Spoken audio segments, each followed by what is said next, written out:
essentially, because I think it'd be really cool to have all these like third-party things available for Cybertruck. Awesome. Thank you. All right. I mean, you could also probably just, you're that close, you could just say it or something, I don't know. Actually, we'd like you guys to queue up behind us. So Okay. 3 mics. All right. Yeah, so Go just ahead yeah, and queue go up. in line. Thank you. And try to make the question short so we can get through a lot of questions.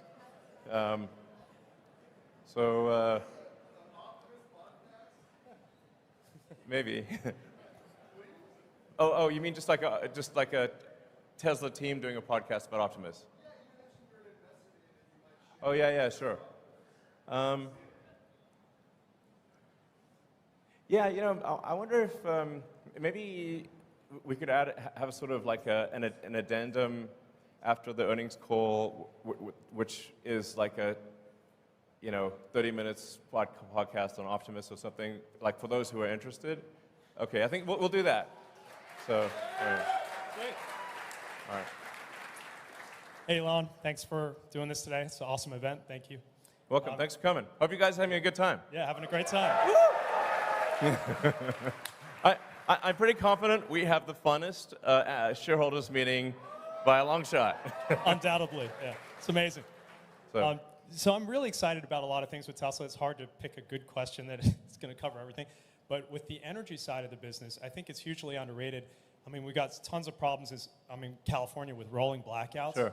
How do you think you can incentivize people, more for solar, battery backup, and we've got the referral program's been beefed up as well. So, what are your thoughts there?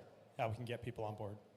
yeah, actually, one of the challenges in California and a few other places is that in order to have the Powerwall be like an uninterruptible power supply for the house, we have to actually have a switch that disconnects you from the utility. Otherwise, you just, send energy into the grid, and it doesn't do anything. That's actually been quite difficult with utilities, but I'd like to thank PG&E for recently helping us get approval for installing the backup switch for Powerwall in California so that people can have uninterrupted power in California. And we're working on that in every jurisdiction. So I'm confident that that's going to be a great long-term situation. And then, as I mentioned, Megapack is growing very, very rapidly. Yeah, so things are, things are really growing like ridiculously fast on the energy storage front. So yeah, I feel good about that situation. All right, next question. Hello.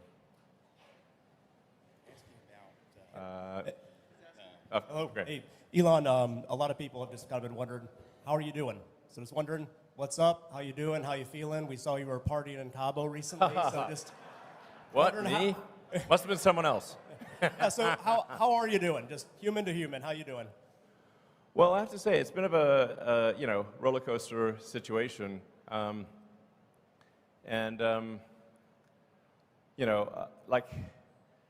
it's actually pretty rare for me to be at a party. So that's like the first party I've been at in a while. And actually wasn't even going to go to it. Then my brother talked me into it. So thanks, Kimball. Yeah, I have to say, like sometimes the work pain level is quite excruciating. And then on top of that, I get dumped on in the press. So it's like, it's not exactly super fun. There was a short-term distraction because I had to do like some major open heart surgery on Twitter to ensure the company's survival. But I think Twitter is now in a stable place, and obviously very excited to have Linda Yaccarino join. And so I think Linda's going to do a great job running Twitter. I'll provide obviously guidance on technology development. But as you can see, I think Twitter at this point has released more new features in the last 6 months than it has in the last 6 years. So, obviously this is not a Twitter meeting, but but, but the larger point is that I feel at this point I don't need to devote incremental time. The amount of time that Twitter will take going forward is relatively small compared to the last 6 months. So yeah.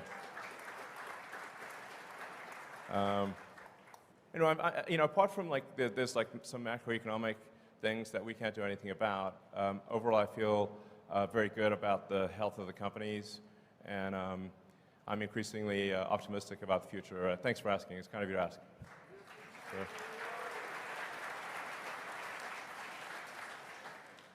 Have you guys considered stretching out the financing terms on your auto business?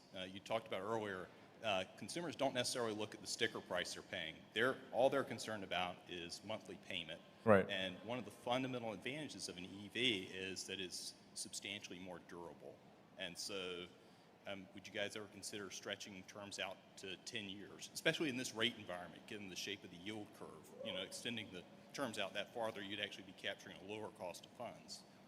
Yeah, I mean, the important thing to appreciate is that, like, that the vast majority of the financing is from banks. So it's kind of whatever the banks are prepared to do.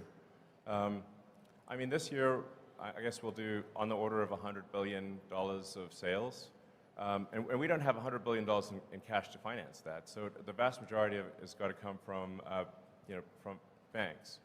So it's really the bank's choice of what they're willing to do. And it has been tricky with banks recently because, as I mentioned earlier, if you're a bank and you're not sure whether you're going to be alive or not, it's a pretty big distraction, and increasing your auto loan portfolio is very much a secondary priority. So it's just important to appreciate it's not up to Tesla, it's up to the banks. And there's not some easy solution where you can say have a captive financing arm, et cetera, because you have to securitize those loans, and the market for securitizing them is weak. There is no. I wish there was an easy path, but there isn't. So, I think it's just important to remember that the economy moves in cycles, and we've had a very long period of upcycle. The next 12 months will be, I think, difficult for everyone. And I think, when Berkshire Hathaway had their annual meeting, Warren and Charlie actually said, like, hey, this year, the Berkshire companies are going to make less money. They're very well-run organizations, and I think that's just generally true for the economy. So. It's also important to remember that there are good times and there are dark times, but then the good times follow the dark times. So my advice would be, don't look at the markets for the next 12 months. If there's a dip, buy the dip. And I think you will not be sorry, because there's just generally a sort of there's an economic cycle to things, but things come back up. So my guess is tough times for a year. Like I said, just my guess. But then Tesla will emerge stronger than ever, and the long term, if you say like net present value of future cash flows, will be incredible, in my opinion. All right. So.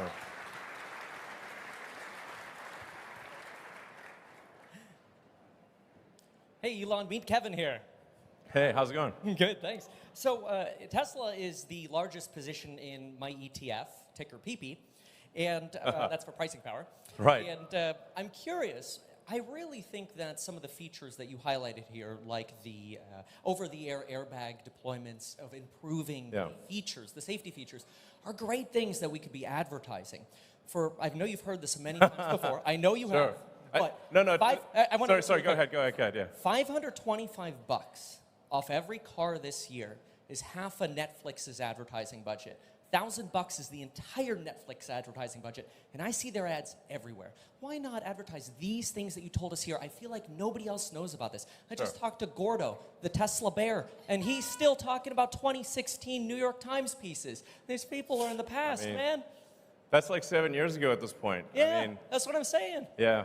It's actually, I talked to a lot of people, and they still think that like Teslas are like super expensive. And like, no, actually, the starting price for a Tesla is below the average auto price in the US. It's like, and that's a good thing. I mean, I think it's good that it's that way, you know? Like, our goal was always to make cars that are affordable to the general public.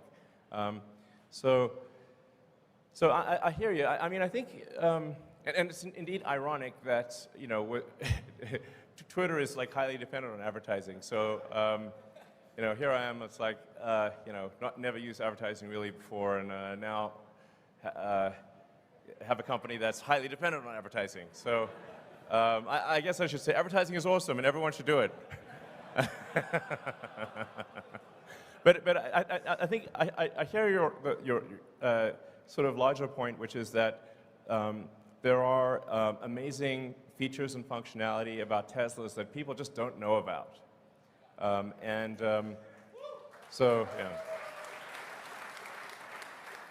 yeah. And although there's obviously a lot of people that follow, like, say, the Tesla account and the, you know, my account, whatever, on Twitter, to some degree, it is preaching to the choir. And the choir is already convinced. So I think what you're saying does have some merit. And you know what? I believe in taking suggestions. So we'll try a little advertising and see how it goes.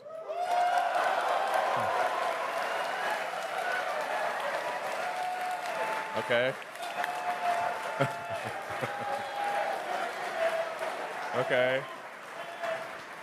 All right, I wasn't expecting that level of enthusiasm. But okay, it sounds like our shareholders, if I read between the lines, subtle as it is, are saying we should probably do some advertising. Okay, very well. All right.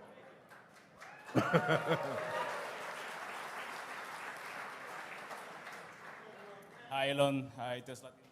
Thank you for everything. So my question is regarding, you recently added Steam to the car, and that's great. We can play video games. Is Tesla currently developing the ability for other parties to develop apps for the car? For example, if we can buy actually customizable themes for the operating system of the car, I think you can make some revenue there, like that space themes for the car or Lord of the Rings or stuff like that. Do you have any interest in that right now? Well, I mean, the important. So I think the notion of having entertainment apps and whatnot becomes increasingly important as the cars achieve self-driving, because otherwise you can only really watch, play games or watch movies or whatever when the car is stationary. You know, which, you know, if it's charging or whatever, then you can use it. But when it's at the point at which it's full self-driving, I think it's very much about entertainment and productivity. So I think that is something that might make sense in the future. But overwhelmingly, the focus right now for Tesla software, apart from improving safety, is achieving full self-driving, and then getting full self-driving to be much safer than human driving. And then once we achieve full self-driving, I think that there could be a lot of opportunity for apps and whatnot.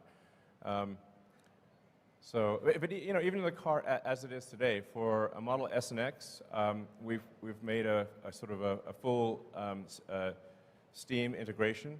So you can actually just literally log on with a Model S or X with your Steam account and play any game that is on Steam, which is a lot of games, which is pretty wild. I think a lot of people don't know that. You can play with a keyboard and mouse. You can play with a joystick or controller. You can also play Netflix, YouTube, or anything else. I mean, for my little son X, he loves watching, you know, actually loves watching rocket videos in the rear screen of the Model S and X. So yeah, so it is something that we will do long term. But what I'm saying is we already have a lot of stuff there, and we'll do more as self-driving becomes a reality. So.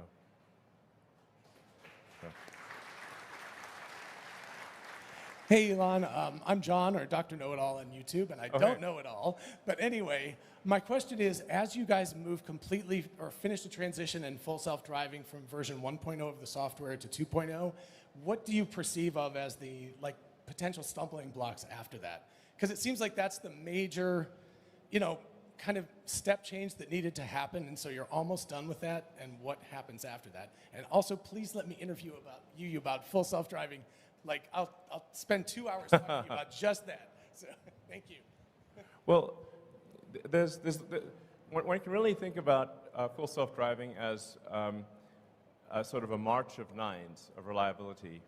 So we need to get to the point where the probability of injury is lower than that of the average human driver, and then ultimately probability of injury is much lower. So even at the point at which the car is capable of driving itself, there's still actually a lot of work to do, because every year there's 1 million people that die in auto accidents, and I think probably everyone in this audience has friends and family that have died or been seriously injured in auto accidents, and for there's 1 million people that die. There's 10 million people roughly that are seriously permanently injured, and so it matters that if we can get that down by an order of magnitude, there's 900,000 lives saved per year, maybe 9 million severe injuries prevented per year, and so that really, I think, morally has to be our primary goal,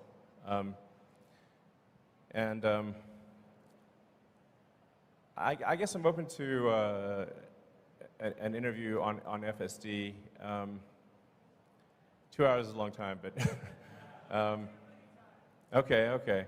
All right, I'll do an interview. It's got to be on Twitter, but sure. All right.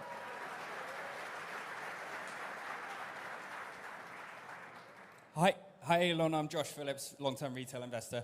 My question's about battery-grade lithium supply in the next 10 years. Lithium experts all agree that mines are just not coming online fast enough to meet battery supply. And actually, Drew Baglino pointed this out recently. Some mines take 10 years plus to be permitted.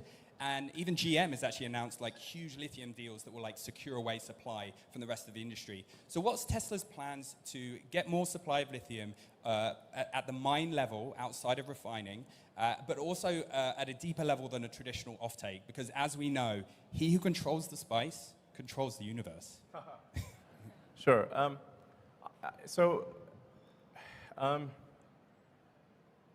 I actually think that the industry analysis is incorrect, and the constraint is fundamentally that of processing. Now, our refinery in Corpus Christi that we're building is primarily oriented towards refining spodumene, of which there is a truly vast amount in the world.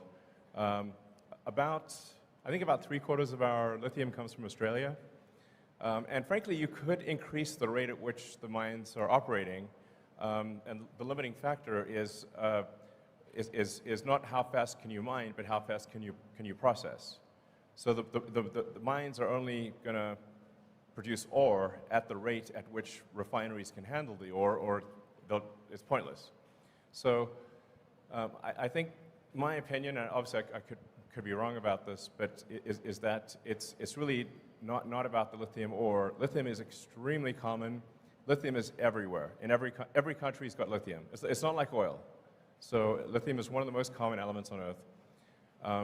But taking the lithium ore and refining it to battery grade is extremely difficult because the purity levels required for a battery are extremely high. If you have even a small impurity, then you will degrade the life of the cell dramatically. So you need ultra-pure battery grade lithium, and that's why our focus is on refining as opposed to mining. Thank you.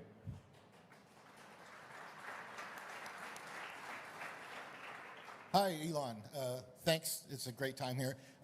You spoke about safety in your presentation of the vehicles, and I just want to say I'm thankful to you for building such a safe vehicle because I'm here today with my son. We drove in his Tesla 3 over here that he replaced with the one that he got rear-ended significantly in, and it destroyed the car. but we're able to be here today. So Great. thank you very much. Absolutely.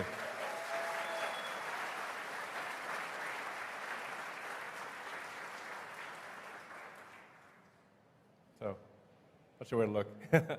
Okay. Hey, how's it going? My name's Austin Gregory. I'll ask about this because I don't think it gets near enough love.